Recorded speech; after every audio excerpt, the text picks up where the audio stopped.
बिहार की राजनीति से इस वक्त की एक बड़ी खबर सामने आ रही है कि क्या बिहार की सियासत में बड़ा घटनाक्रम होने जा रहा है। आज क्या होगा सबसे बड़ा फैसला। नीतीश कुमार की जगह पे अब बिहार के अगले मुख्यमंत्री बनेंगे चिराग पासवान। इसके ऊपर आखिर बीजेपी का फैसला क्या आएगा। आज होगा इस चुनाव के बाद का अब तक का सबसे बड़ा फैसला। आखिर पक्ष में किसके जा रहा है और आखिर किसको हो रहा है इसका सबसे बड़ा नुकसान। नमस्कार, आप देख रहे हैं अभी तक की सबसे बड़ी खबर। मैं हूं संजीव। अगर आप हमारे चैनल पर नए हैं तो चैनल को जरूर सब्सक्राइब कर लें। क्या चिराग पासवान बनेंगे बिहार के अगले मुख्यमंत्री?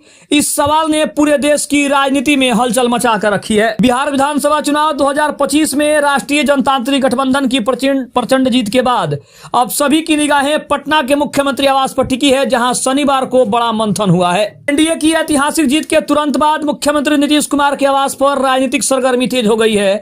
बैठकों का दौर चला। इसमें कई बड़े नेताओं ने शिरकत की, जिनमें केंद्रीय मंत्री और लोक जनशक्ति पार्टी के प्रमुख चिराग पासवान भी प्रमुख थे। चिराग पासवान ने की मुलाकात। चिराग पासवान ने शनिवार को सुबह सीएम नीतीश कुमार से मुलाकात की और उन्हें एनडीए की जीत की बधाई दी थी।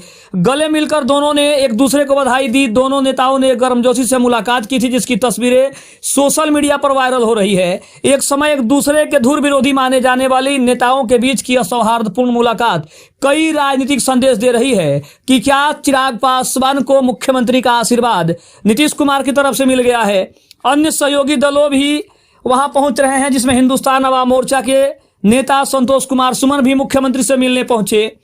इसके अलावा अगर बात करें तो अब सबसे बड़ा सवाल है कि आखिर कौन बनेगा बिहार का अगला मुख्यमंत्री। सवाल यही है कि अब जबकि एनडीए को भारी बहुमत लगभग 202 सीट मिली है, तो बिहार का अगला मुख्यमंत्री कौन होगा। चिराग पासवान के अगर बयान पर गौर करने की कोशिश करें तो एनडीए के नेतृत्व पर चिराग पासवान को भरोसा है।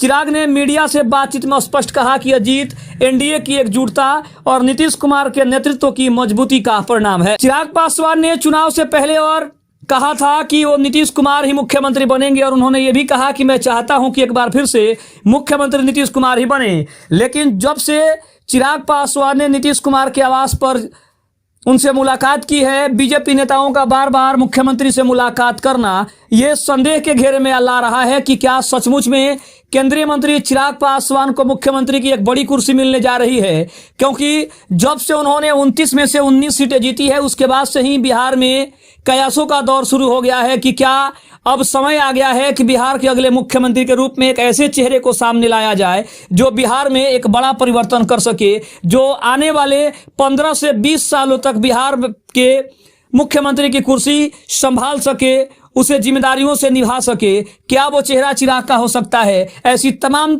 अटकलें लगाई जा रही है, ऐसी तमाम खबरें आ रही है और मीडिया रिपोर्ट्स की माने तो कोई बड़ा फैसला हो सकता है, ऐसी भी संभावना जताई जा रही है। अगर जदयू के नेताओं का माने तो जदयू के नेताओं का कहना है कि जनता ने नीतीश कुमार के काम और सुशासन पर भरोसा जताते हुए उन्हें फिर से जनादेश दिया है। लेकिन आखिर अटकलें क्यों तेज है? दरअसल चिराग पासवान की पार्टी लोजपा रामविलास ने इस बार 29 सीटों पर चुनाव लड़ा और 19 सीटों पर शानदार जीत भी दर्ज की, जो विपक्षी दल आरजेडी से सिर्फ 6 सीटें कम है। इस दमदार प्रदर्शन के बाद ही चिराग पासवान की भूमिका को लेकर अटकलों का बाजार गर्म हो गया है।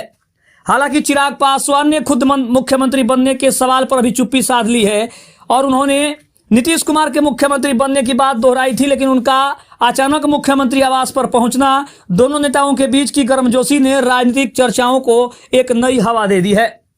अगर नई सरकार की संभावित रूपरेखा की बात करें तो माना जा रहा है कि मुख्यमंत्री आवास पर हुई बैठकों में अगली सरकार के गठन और कैबिनेट के प्रारूप पर भी चर्चा हुई है। सीएम की कुर्सी की बात करें तो फिलहाल राजनीतिक समीकरण और चिराग पासवान के बयानों को देखते हुए नीतीश कुमार का मुख्यमंत्री बनना लगभग तय तो माना जा रहा है। लेकिन लगातार नेताओं का उनसे मुलाकात करना, उनके आवास पर जाना कई तरह के सवालों को जन्म दे रहा है कि आखिर क्या सब कुछ सही है या फिर एक बड़े बदलाव की तरफ एनडीए बढ़ रहा है। चिराग पासवान के लिए सबसे बड़ी खबर यह भी है कि वो उप मुख्यमंत्री बनने की चर्चाएं उनकी तेज हो गई है। उनकी पार्टी के शानदार जो है वो प्रदर्शन को देखते हुए उन्हें एनडीए में एक बड़ी जिम्मेदारी मिल सकती है और कहा जा रहा है कि अगर उन्हें मुख्यमंत्री नहीं बनाया गया तो फिर उन्हें बिहार का उप मुख्यमंत्री बनाया जा सकता है।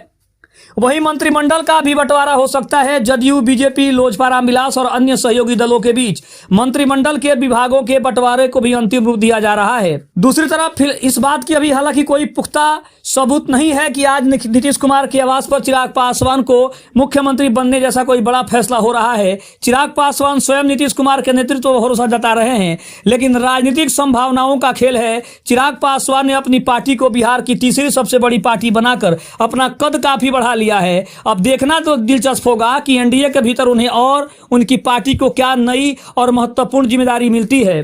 शपथ ग्रहण समारोह से पहले एनडीए की विधायक दल की बैठक होनी बाकी है, जिसमें औपचारिक रूप से मुख्यमंत्री के नाम पर मुहर लगेगी। तब तक बिहार की सियासत में यह उत्सुकता बनी रहेगी। लेकिन दूसरी तरफ हम ये भी कह सकते हैं कि चिराग पासवान की पार्टी ने जो 19 सीटों पर बड़ी जीत दर्ज की है, उससे कहीं ना कहीं इन बातों को और ज्यादा हवा मिल रही है कि क्या चिराग पासवान को सचमुच में अगर देखा जाए तो उनके लिए एक नई जिम्मेदारी इंतजार कर रही है और एनडीए उन्हें ये बड़ी जिम्मेदारी देने को तैयार है। लेकिन बिहार में एनडीए की नई सरकार के गठन की प्रक्रिया भी तेज हो गई है। नए सीएम के शपथ ग्रहण को लेकर चिराग पासवान ने बड़ी जानकारी भी दे दी है।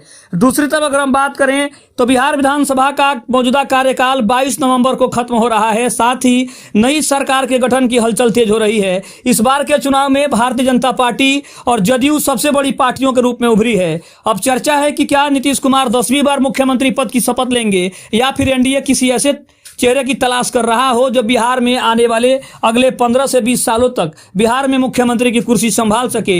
इन तमाम संभावनाओं को देखा जा रहा है। लेकिन इसी बीच लोक जनशक्ति पार्टी रामविलास के प्रमुख और चिराग पासवान ने इस पर एक बड़ा अपडेट भी दे दिया है। उन्होंने कहा है कि बिहार में नई सरकार 22 नवंबर से पहले बन जाएगी। शनिवार को पटना में नीतीश कुमार से मुलाकात के बाद चिराग ने कहा कि बातचीत बेहद सकारात्मक रही है और अगले 1 या 2 दिनों में सरकार गठन का ब्लूप्रिंट तैयार हो जाएगा। उनके मुताबिक सभी फैसले जल्द लिए जाएंगे और गठबंधन की रणनीति बिल्कुल स्पष्ट है। चिराग ने विपक्ष पर भी निशाना साधते हुए कहा है कि चुनाव से पहले उनके खिलाफ तरह तरह की अफवाहें फैलाई गई, लेकिन जनता ने सब कुछ देखकर अपना फैसला सुनाया है। एनडीए के सूत्रों का कहना है कि सरकार गठन की प्रक्रिया अगले 2-3 दिनों में शुरू कर दी जाएगी। कई विधायक अभी भी अपने अपने क्षेत्रों में हैं, इसलिए सभी के पटना पहुंचने का इंतजार किया जा रहा है। इसी बीच भाजपा, जदयू, एलजेपीआर, हम और आरएलएम जैसी पार्टियां अपने नए विधायकों के साथ अलग अलग बैठकें कर रही है ताकि मंत्री पदों और विभागों के बंटवारे पर आपसी सहमति बन सके।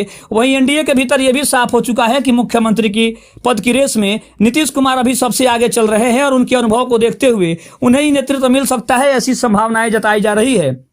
वहीं अगर बात करें तो नई सरकार बनने से पहले मुख्यमंत्री नीतीश कुमार को राज्यपाल को औपचारिक रूप से अपना इस्तीफा देना होगा ताकि अगली सरकार के शपथ ग्रहण का रास्ता साफ हो सके।